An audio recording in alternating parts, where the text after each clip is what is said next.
Obviously, we offer a nose to tail service where we'll go all the way from talking about what the videos are going to be and how many and what their content is, to filming them, which we use outside contractors to do the video editing or video capture and recording. Yeah. Okay. And then, like I say, then we strip out the MP3 for a podcast, and we get a journalist to write the articles, and then we carpet bomb.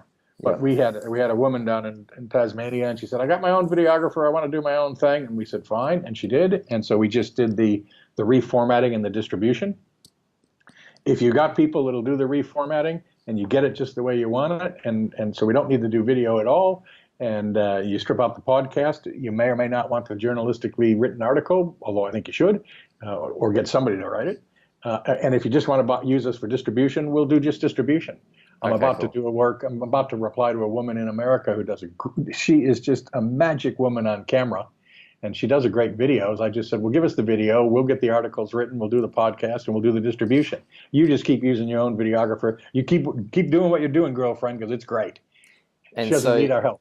Is there, obviously, depending on the frequency that we're going to be uploading, you'll adjust your costings and everything like that.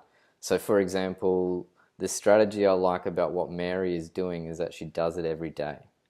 Mm-hmm. And I'm wanting to, like the lessons I've learned from Gary Vee, which is you should be putting something 1 to 10 pieces of content out every single day. So that's what I'm aiming for. So is that within your scope to be able to handle that kind of workload?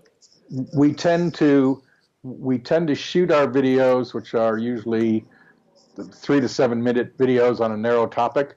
We'll shoot 4 of them in a half a day, so we get them all done in a half a day. If we're and then we repurpose that into 3 different formats. So we get 12 pieces of content, and we distribute those 12 pieces of content over 200 times over a 12-week period. Okay. And then there's a reason that's for our frequency and everything else. And at the end of that quarter, we say, rightio, we're now able to measure reach and engagement and this and that. We need another 4 for the next 12 weeks, and then another 4 for the next 12 weeks, another 4, and then it never ends. It's just a continuous machine. So can we turn that number up? Of course. So instead of 4, could we do 14 or even more? Absolutely. Okay, cool. So there's no real limit to how many pieces of content. Because what I'm really, and I mean, the reason why I was so excited about talking to you about all of this stuff is because, like I said, when I first met you, this is the direction I was going in. And I was trying to understand, like Gary Vee saying you should be releasing 10 pieces of content a day. And I was struggling to release 3 pieces of content a week, Yeah. And I was like, how do you actually get there? And now I understand how to do that. It's not about one platform. It's about, 10 platforms. And it's about doing all these other things and all this, and all the, everything that's going there. And, as I've found out with just doing this stuff before with Mary, the workload is massive. And there's absolutely no way that I am going to be able to handle this stuff.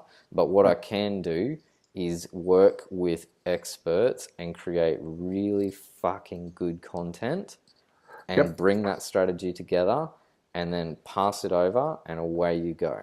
We tell our clients, if we get 2 hours of their time a month, that's all we need, and then we can distribute content 200 times for the next 12 weeks. And we can crank it up or down as we require, not a problem. And Good. I mean, I got a mining client. He goes, none of our fucking miners are on Facebook, you fucking idiot. I'm not going to put my stuff on Facebook. I said, you got to understand, dude, that Facebook is a signal, and Google doesn't know whether it's B2B or B2C. They're just seeing the signal and the engagement. It doesn't matter that no human is looking at it. Google's looking at it. My guys don't use Twitter. Yeah.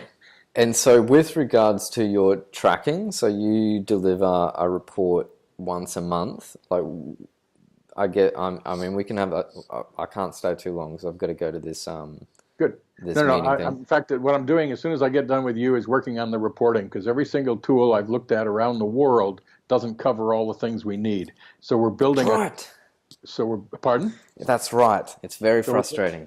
So we're building a custom tool, and then we're going to be putting it on a Google Doc so people can go in there and see it 24/7, and we'll propagate it with the information.